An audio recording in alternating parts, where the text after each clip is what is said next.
Parliament ఎన్నికలు అయిన వెంటనే రాష్ట్ర అధ్యక్షుడికి కొత్తగా అధ్యక్షుడిని ఎన్నుకుంటారనే వార్తలు చాలా వచ్చినాయి. ఎందుకు ఆగిపోయింది? అధ్యక్ష రేసులో మీరున్నారా? ఎందుకు ఉండకూడదండి?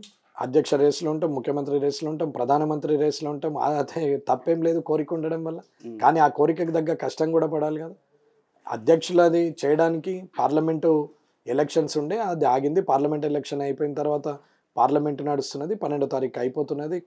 వేరే మహారాష్ట్రలో మిగతా 4 రాష్ట్రాల్లో ఎలక్షన్స్ ఉన్నాయి. అక్కడ అధ్యక్షులను రాజస్థాన్, మహారాష్ట్ర అవన్నీ మారుస్తున్నారు. అది అయిన తర్వాత ఇప్పుడు నేషనల్ ప్రెసిడెంట్ మారాలి. మారిన తర్వాత తెలంగాణ రాష్ట్రంలో ప్రెసిడెంట్ చేస్తారు. ఒకవేళ ముందు చేయాల్సి వస్తే చేస్తారు. దాంట్లో ఎవరికి అవకాశం ఉంది? ఈటల రాజేందర్ గారు ట్రై చేస్తున్నారు, అరవింద్ గారు ట్రై చేస్తున్నారు, రఘునందన్ గారు ట్రై చేస్తున్నారు, గొంగిడి మనోహర్ రెడ్డి గారు ట్రై చేస్తున్నారు, అట్లాగే ఆచార్య గారు ట్రై చేస్తున్నారు, రామచంద్రరావు గారు ట్రై చేస్తున్నారు, అలాగే డికే అరుణ గారు ట్రై చేస్తున్నారు, పాయల్ శంకర్ గారు ట్రై చేస్తున్నారు, వెంకటరమణారెడ్డి కూడా ట్రై చేస్తున్నారు. వెంకటరమణారెడ్డి కూడా ట్రై చేస్తున్నారు. అవకాశం ఎవరికి ఉంది? అవకాశం ఎవరికైనా రావచ్చు. అదేమన్నా తూకమా? అదేమన్నా మార్కులా? అదేమైంది? మీ ఒపీనియన్ లో ఎవరికి ఇవ్వాలి? నాకే ఇవ్వాలని కోరుకుంటా. తప్పేముంది? ఓకే, రాజకీయంలో నాకే ఇవ్వాలని కోరుకోవాలా, ఇంకొకరికి ఇవ్వాలని కోరుకోవద్దు. ఇంకొకరికి ఇవ్వాలని కోరుకుంటే రాజకీయం ముందర పడదు. వెంకటరమణ గారు, ప్రభుత్వం చాలా మంది సీనియర్ అధికారులని, రిటైర్ అధికారులని వాళ్ళ సేవలు వినియోగించుకోవడానికి వాళ్ళ పదవీ కాలం ఎక్స్టెండ్ చేస్తుంది. దీని పట్ల మీకు ఏంటి అభ్యంతరం? ఇప్పుడు మీరు అడిగింది కరెక్టే. ఉద్యోగాలు రావాలి కదా. జాబ్ క్యాలెండర్ రిలీజ్ చేశారు. ఉద్యోగాలు రావాలి, పర్వాలేదు, ఉద్యోగాలు ఇవ్వాలి. కానీ చేస్తున్న పని ఏంది వీళ్ళు? ఇప్పుడు ఆదిత్యనాథ్ దాస్ గారిని, ఆంధ్ర క్యాడరు, రిటైర్డ్ అయినటువంటి వ్యక్తిని తీసుకొచ్చి సీఎంఓ అడ్వైజర్గా ఉంచుకున్నారు. శ్రీనివాసరాజు గారు, ఆంధ్ర క్యాడరు, రిటైర్మెంట్ అయిన వ్యక్తిని తీసుకొచ్చి సీఎంఓ అడ్వైజర్గా ఉంచారు. ఒకప్పుడు ప్రెస్ ముందట ఎవరైతే ఎక్స్టెన్షన్ మీద రిటైర్ అయినటువంటి ఉద్యోగులు ఉన్నారో వాళ్ళందరినీ తీసేస్తా, అవసరం లేదు అని మాట్లాడినటువంటి ముఖ్యమంత్రి గారు రేవంత్ రెడ్డి గారు. ఇవాళ ఆయన పేషిలోనే సీఎంఓలనే ఆదిత్యనాథ్ దాస్ గారిని, శ్రీనివాసరాజు గారిని, ఇద్దరు రిటైర్డ్ అయినటువంటి ఎంప్లాయీస్ని స్టేట్ లెవెల్లో, అంటే చీఫ్ సెక్రటరీ క్యాడర్ ఉన్న వాళ్ళని తీసుకొచ్చి ఇవాళ అడ్వైజర్లుగా పెట్టుకున్నారు. అలాగే R&Bలో గణపతి రెడ్డి గారు ఉన్నారు. 10-12 ఏళ్ళు అయింది రిటైర్ అయిపోయి. టీఆర్ఎస్ ప్రభుత్వం కొనసాగించింది, ఇప్పుడు కాంగ్రెస్ ప్రభుత్వం కొనసాగిస్తుంది ఈఎన్సీగా.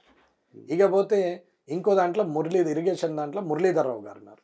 ఆయనకో 10 ఏళ్ళు అయిపోయిందో ఇంకా ఎక్కువనే అయిపోయిందో.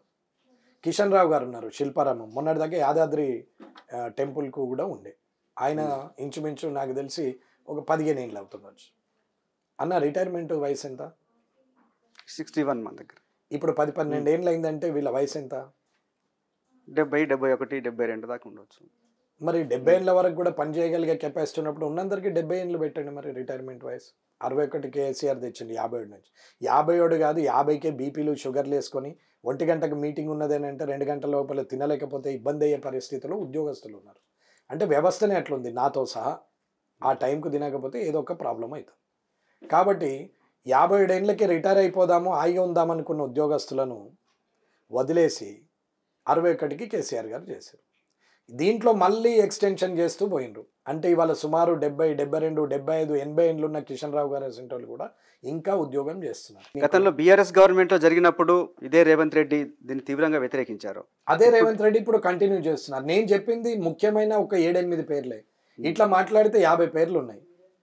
ఇప్పుడు కలెక్టర్ పేషీలలో ఇవాళ పోతే ఆఫీసర్లు ఎవరున్నారు? ఓఎస్డీలను, ప్రైవేట్ వాళ్ళను పెడుతున్నారు. 20 ఏళ్ళు 30 ఏళ్ళు సర్వీస్ ఉన్న వ్యక్తులు వచ్చి ఆ ప్రైవేట్ వాళ్ళ దగ్గర, ఓఎస్డీ ఉన్న ఆయన దగ్గర రిపోర్ట్ చేయాలి. ఒక కలెక్టర్, ఒక ప్రిన్సిపల్ సెక్రటరీ ఒక డిపార్ట్మెంట్లో ఉంటే ఇంకొక డిపార్ట్మెంట్కు మారినప్పుడు ఆయన గత 10 ఏళ్ళుగా 20 ఏళ్ళుగా ఆయనతో సంబంధం ఉన్నటువంటి ఎంప్లాయీలనే డిపార్ట్మెంట్ మారినా వాళ్ళనే తీసుకెళ్తున్నారు. ఓఎస్డీగా కానీ, స్పెషల్ సెక్రటరీ కానీ, పిఎస్గా కానీ, పిఏగా కానీ, కార్ డ్రైవర్ అయినా ఆయన దగ్గరికి తీసుకుపోతున్నారు.